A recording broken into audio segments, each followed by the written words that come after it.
Bienvenue et merci d'être avec nous sur Tchad 24, mesdames et messieurs, au sommaire de cette édition.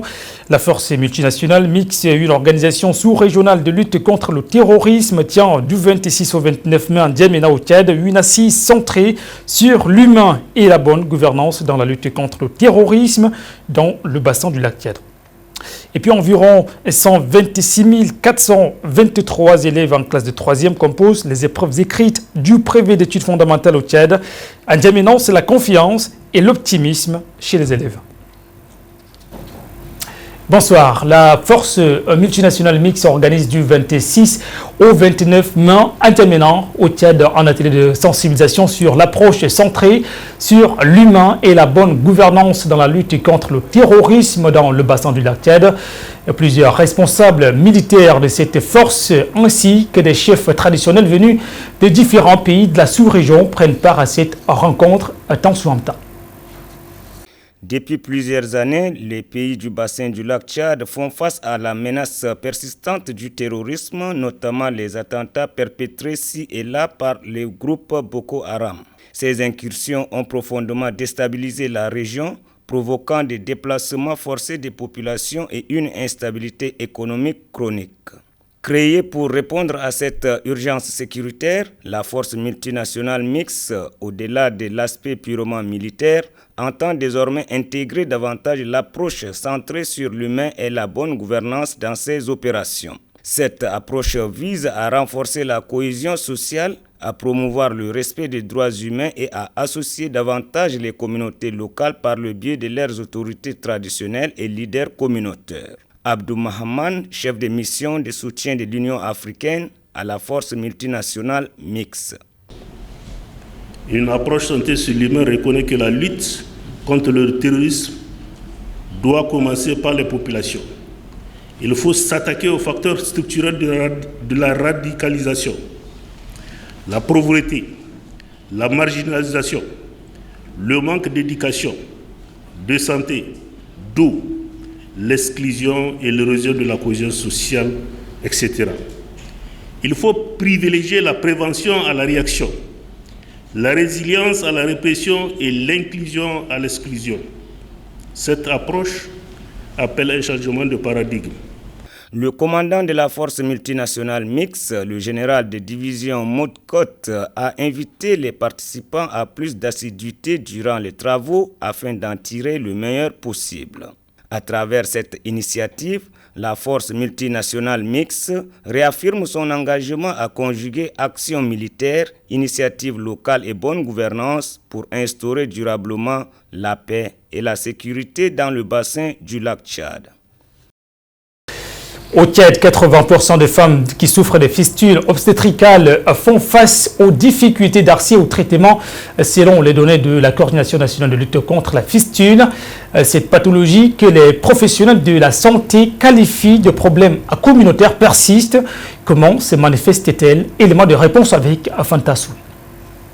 Au Tchad, les statistiques de la Coordination nationale de lutte contre la fistule sont inquiétantes. Beaucoup de femmes à travers le pays souffrent de cette pathologie sans recevoir des soins appropriés. Selon les professionnels de la santé, la fistule obstétricale est une lésion les plus graves qui survient lors d'un accouchement, une perforation entre le vagin et la vessie, provoquant une fuite d'urine.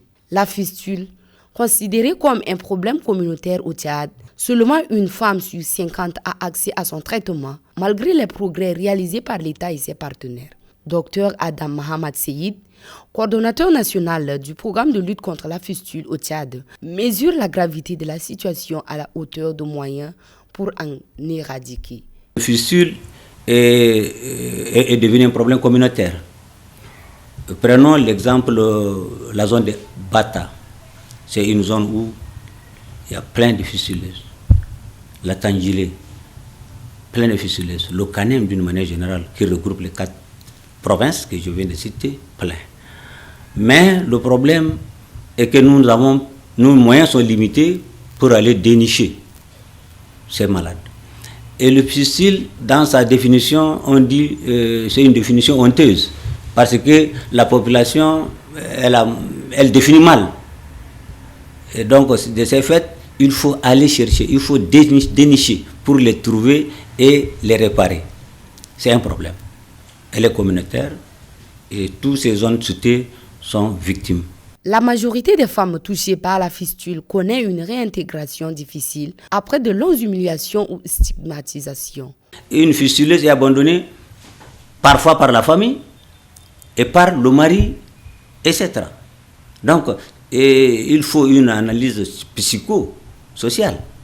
Il faut les réinsérer dans leur famille qui étaient chassées et les repérer. Maintenant, par exemple, une femme qui est venue, on l'a réparée. Quel que soit le cas qu'elle a eu, on a réparé. Mais maintenant, il faut que si le mari l'a abandonnée parce qu'elle est fistuleuse, après la réparation, il faut ramener dans son social. Entre 2012 et 2025, plus de 300 ont été opérés, mais selon Dr Adam, la chirurgie ne résout malheureusement pas la fistule.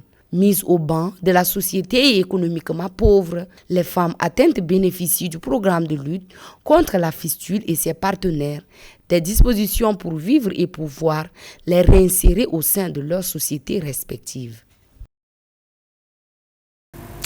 Les coupures intempestives d'électricité impactent sur les activités humaines à N'Djamena, la capitale tchadienne.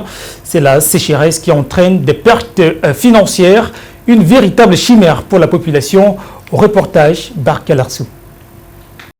L'électricité est au cœur de toutes les activités économiques, sociales et domestiques. Elle alimente les appareils, conserve les denrées alimentaires. En N'Djamena, l'accès à l'énergie reste un confort. Dans les quartiers de la ville, la frustration est palpable. Les réfrigérateurs, congélateurs et climatiseurs ne sont devenus que d'objets d'ornement. Dans les boutiques, restaurants et ménages, les poteaux et câbles électriques ne sont que des chrysanthèmes en bordure de la rue. Ne tenant plus sous le coup du jeu électrique qui s'est installé, les citoyens fournisseurs de services ont exprimé leur mécontentement sur le dommage qui leur est causé. Pour Isaac Abrahim, détenteur de ces mini-restaurants de la place, sous le choc, il estime combien il dépense quant à l'alimentation à groupe électrogène.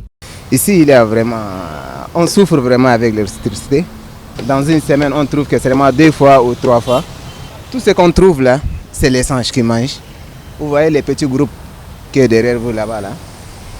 Par jour, là, ça prend au moins 5 000 francs. Espoir, employé comme technicien dans ces cyber, contrarié, il a procédé à l'alimentation par gaz butane avec groupe électrogène, même si cette méthode fait l'objet d'aucune certification. Rien que ce matin, ils ont déjà coupé 3 fois l'électricité en espace de 2 heures. Donc, s'ils coupent 1 minute, nous-mêmes on démarre notre gaz avec le générateur et puis on est tranquille. Pour ces pères de ménage qui trouvent inqualifiable cette situation, une réaction de l'État est nécessaire pour y remédier. Nous avons des appareils comme les climatiseurs, frigos et autres. Ce sont des appareils qui ne sont fonctionnels grâce à la permanence d'énergie. Il faut que l'État et les personnes chargées à exécuter la distribution pensent à renforcer les postes dans des quartiers. On nous donne l'accès à la lumière seulement 1 fois par semaine, alors que la lumière est la source vitale et on ne peut pas s'en passer. Alors que l'on est plongé dans une période de canicule très extrême, certains quartiers de la ville ne reçoivent le courant qu'en compte-gouttes et par coup de change pendant plusieurs jours. Environ 126 423 élèves en classe de 3e composent les épreuves écrites du brevet d'études fondamentales au Tchad. L'examen a débuté ce lundi 26 mai. À N'Djamena, c'est la confiance et l'optimisme chez les élèves rencontrés au lycée Félix Yeboué qui accueille à plus de 600 candidats. Mamad Prahima. Dès 7 heures, les candidats sortent tous azimut et se convergent vers leur centre d'examen respectif. Pour la ville de N'Djamena, le lycée Félix Eboué est retenu comme le centre numéro 1 du brevet des études fondamentales BEF, session de mai 2025. Dans ce centre, chacun, une fois à l'intérieur, procède à la recherche de son nom, son numéro de table et sa salle de composition. Sur vérification et fouille des surveillants, les candidats prennent un à un place, assis, des à deux sur une table banc confiant. Ces candidats, en pleine composition de l'épreuve de mathématiques, jugent les sujets proposés compatibles avec leur niveau d'études. J'ai bien composé au moment de rédaction. C'était un sujet facile à comprendre et facile à traiter. C'était un bon sujet. Ils nous ont donné un bon sujet qu'on peut nous-mêmes traiter sans à l'aide d'une personne ni à l'aide d'un quelque chose. On a trouvé beaucoup de choses sur la matière. Mais avant, c'est notre lycée de la Concorde aussi, on a beaucoup d'étudiés de mathématiques.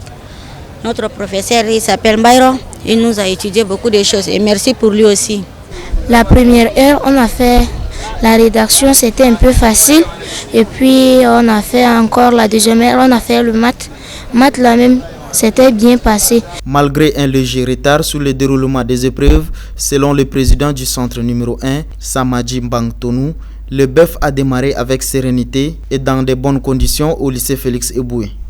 À défaut de perturbations, les élèves ont réussi quand même à apprendre normalement. Donc ce matin, nous avons lancé la première épreuve. Tous les élèves étaient là en salle à temps parce que tout était déjà bien préparé. Donc les premières épreuves qui sont lancées ici par l'inspectrice de l'enseignement du 3e arrondissement, c'est très bien. Pour cette première journée de composition du brevet des études fondamentales, les 126 433 candidats répartis dans plusieurs centres à travers le pays, y compris les 500 du centre numéro 1 du lycée Félix Eboué, sont soumis aux épreuves de dictée-questions et les mathématiques. Le COST, Comité olympique et sportif tchadien, dans une démarche de restructuration, un nouveau bureau exécutif sera mis en place, a informé hier Yamita Hassan Tété, président du bureau exécutif provisoire. Écoutez. C'est à la suite du refus de mise en œuvre par l'ex-bureau exécutif du mémorandum signé par 19 fédérations et associations sportives pour des raisons électoralistes. L'ancien bureau du COST a voulu modifier les statuts à 6 mois de l'Assemblée générale élective et cela a été perçu par l'ensemble du mouvement sportif comme une dérive totalitaire et sans précédent et une réponse appropriée doit être apportée afin de le sauver. C'est ainsi les différents délégués membres ont pris part à ces deux assemblées générales et une majorité absolue, 32 sur 56 délégués, sont prévus par les statuts du COST, à retirer sa confiance au bureau exécutif du COST dirigé par M. Idriss Dokoni Adiker et a suspendu les assemblées générales pour la reprendre ultérieurement. Après un quart d'heure, les délégués qui sont majoritaires ont repris l'assemblée sur un point inscrit à l'ordre du jour, qui est la désignation d'un nouveau bureau exécutif provisoire chargé de gérer les affaires courantes et organiser les élections transparentes et crédibles dans les brefs délais. Et c'est dans le respect des textes du COST et de la charte olympique. Un bureau de 12 membres présidé par M. Yamita Hassan Tété a été désigné par acclamation. Par ailleurs, nous avons suivi à travers la presse la suspension de plusieurs fédérations et associations à vocation sportive et l'adoption du nouveau projet de révision des statuts du comité olympique. Et on fait un tour de quelques actualités internationales, c'est avec Hassan Issaka. Le Sénégal se dirige vers une criminalisation de l'homosexualité. L'annonce a été faite ce samedi par le ministre porte-parole du gouvernement. Il répond ainsi favorablement à un collectif conservateur de la société qui a organisé une marche vendredi 23 mai pour réclamer un durcissement des sanctions contre la communauté LGBT. L'Ouganda a suspendu toute coopération militaire avec l'Allemagne. Cette annonce fait suite à un précédent communiqué de l'armée diffusé le 23 mai qui accusait certaines missions diplomatiques européennes de soutenir des groupes négatifs et traîtres. Opposé au gouvernement et qui visait déjà en particulier l'ambassadeur d'Allemagne, Matthias Schauer, en poste depuis 2020. Au Soudan, les forces de soutien rapide revendiquent le contrôle du camp des Zamzam au Darfour. Le groupe paramilitaire affirme avoir repris le camp à l'armée régulière. Les FSR avaient lancé des assauts au sol et dans les airs sur la capitale assiégée du Darfour du Nord, El Fasher. Et sur les camps des déplacés de Zamzam et d'Abouchouk, situés à proximité, la localité est en proie à la famine et en plein cœur de la région du Darfour occidental. 2 jours de bombardements et de fusillades intenses dans ces camps. Dans les environs, on tué au moins 100 personnes, dont des enfants et des travailleurs humanitaires selon les Nations Unies. Les soldats du général Hemeti ont déclaré dans un communiqué dimanche qu'ils avaient déployé des unités militaires pour sécuriser les civils et le personnel médical humanitaire dans la ville. Ces dernières semaines, les FSR ont intensifié les attaques contre les camps de réfugiés autour d'El Fasher dans le but de s'emparer de la dernière capitale du Darfour qui leur échappait jusqu'à là. En Australie, les chercheurs ont lancé le premier essai mondial sur l'homme des médicaments destinés à traiter la cause profonde du diabète de type 1. Ce diabète se produit lorsque les cellules chargées de produire l'insuline, hormone qui régule le taux de glucose dans le sang, ne fonctionnent plus. Les malades doivent alors se faire des injections régulières d'insuline. Les chercheurs ont élaboré des cellules de remplacement pour fabriquer de l'insuline. Cela fait des années que les chercheurs du monde entier tentent de réaliser des cellules de remplacement fonctionnelles. Mesdames et messieurs, c'est tout pour cette édition. Merci à tous de l'avoir suivi.